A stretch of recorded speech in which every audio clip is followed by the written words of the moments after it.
Hey guys, today I'm playing all 16 tapes for you, just in its own little video. I'm not gonna say much, I'm just gonna mute my mic and just play all the tapes for you guys. And some people can listen in on the great video. See your belly.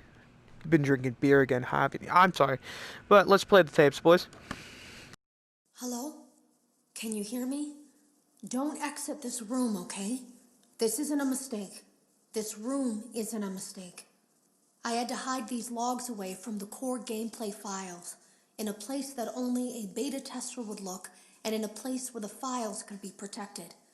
I just really hope that the next development team finds this before the game is released to the public. This game has some kind of malicious code in it that we haven't been able to fully contain or even understand for that matter. We're over budget and out of time.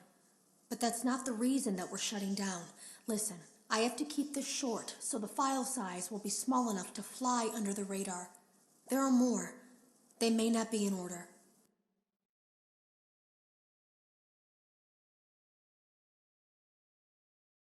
I saw it for the first time today. There was a character I couldn't make out who it was, standing at the end of the hall. I thought it was just bugged out, so I made a note of it and kept playing. But then it was looking in the window, and not like Chica or Bonnie would. It was like it was actually looking in the window, seeing what I was doing.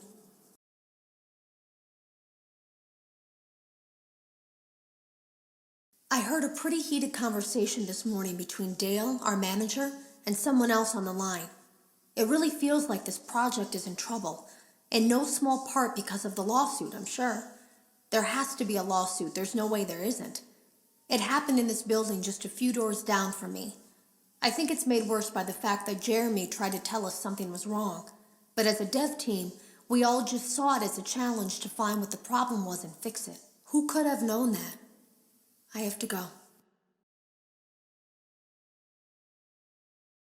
Have you ever heard of a guillotine paper slicer? It sounds made up, but it's an actual piece of office equipment.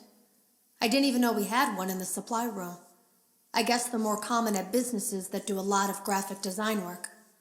I remember seeing one when I was still in school, and even then, I knew how dangerous it looked. I was always afraid of losing a finger. That seems so silly now. Jeremy used to do design work. I guess that's how he knew it was there. The drawers have been emptied out. Someone was here. I don't think it was spring cleaning either. No, there was plastic on the floor. Someone was definitely here during the night. It had to have been the client.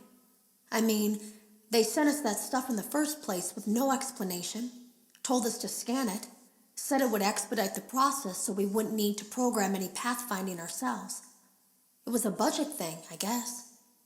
It was just junk. Circuit boards and things like that. Looked pretty old.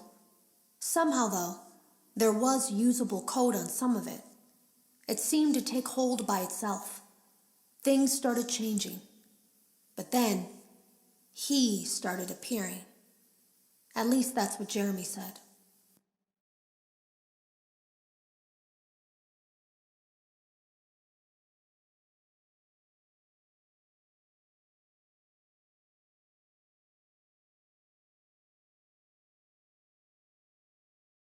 I came in early that morning. No one else was there. At least that's what I thought. The supply room was lit. I didn't even notice Jeremy standing in the testing room as I walked past. The supply room was so bright, glowing from all the way down the hall. Jeremy complained of nightmares when he came in this morning. He wasn't talking about it like someone telling a friend about his dreams, though. He was pale. Looked like he hadn't eaten in days. He spent an hour talking in Dale's office, but it didn't look like he was given much sympathy. When he came out, he went directly back to the testing room. He doesn't even jump anymore. Nothing scares him. He just stands there like he's talking to someone. Sometimes he rocks from side to side. We were told to leave him alone. I knew I was in line to do the testing next. They'd been prepping me for it. I guess they knew that Jeremy would need to be replaced soon. You can always tell when a company is getting ready to fire someone.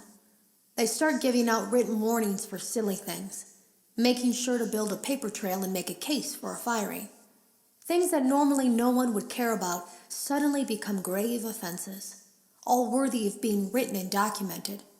I guess it works two ways, because it also encourages a person to quit rather than be scrutinized so heavily. I think Jeremy was too far gone to consider that option, though.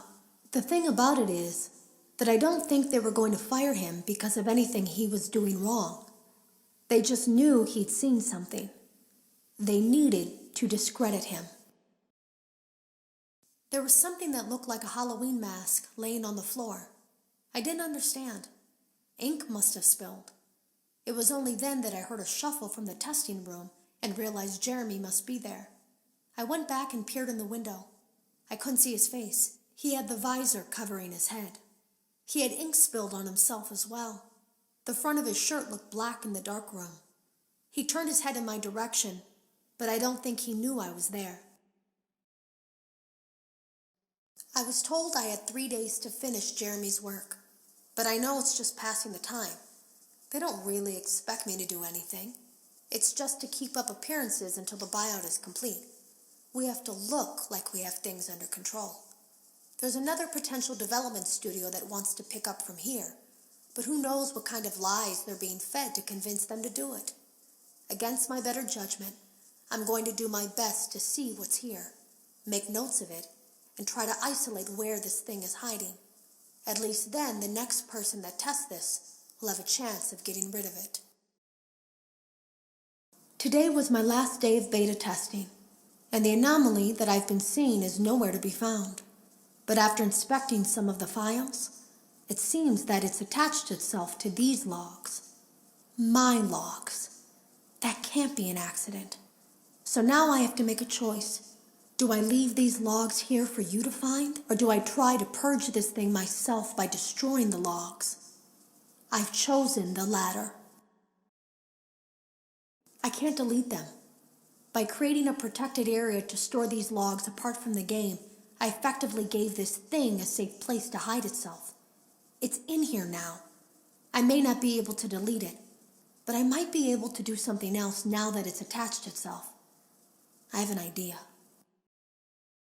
They lied to us. They lied to all of us. They told us that the whole point of this VR game was to undo the bad PR done by a rogue indie game developer who supposedly made up a bunch of crazy stories that tarnished the brand. But that's not true at all. In their haste to develop this VR game and clear their name, they sent us some things I don't think they intended us to see, such as a hard drive containing emails between Fazbear Entertainment and a certain indie developer. Fazbear Entertainment hired the game developer. Those indie games were designed to conceal and make light of what happened. This isn't just an attempt to rebrand. It's an elaborate cover-up, a campaign to discredit everything. Hello. You don't know me. I ran a fragmentation program on the area of memory that was storing these logs for you. I effectively broke the files into pieces and broke the anomaly along with it. That means that you won't have my warnings to guide you, but hopefully it also means that this anomaly, this virus, or whatever it is, will remain broken and unable to do more damage. Hello. You don't know me. I had created a series of logs for you documenting the troubled development of this VR game that you're now testing, in hopes that you, whoever you are, and whatever team you're with, will abandon development. Now I fear that those logs are being used as a Trojan horse. If you're unable to abandon development, hide all traces of these logs that I've created. I fear that finding them and reassembling them will also reassemble the very thing I've tried so desperately to destroy. There is a way to kill it. It wants to escape through someone plugged into this game. That's you now. You have to let it begin the process of leaving through you. Then use the disconnect switch that I've embedded by the main stage. Let it approach you. Let it begin to merge with you. Play the music and flip the switch. That will cause a hard restart of the game and flush the memory, effectively killing it. I hope. I don't know when it will come for you.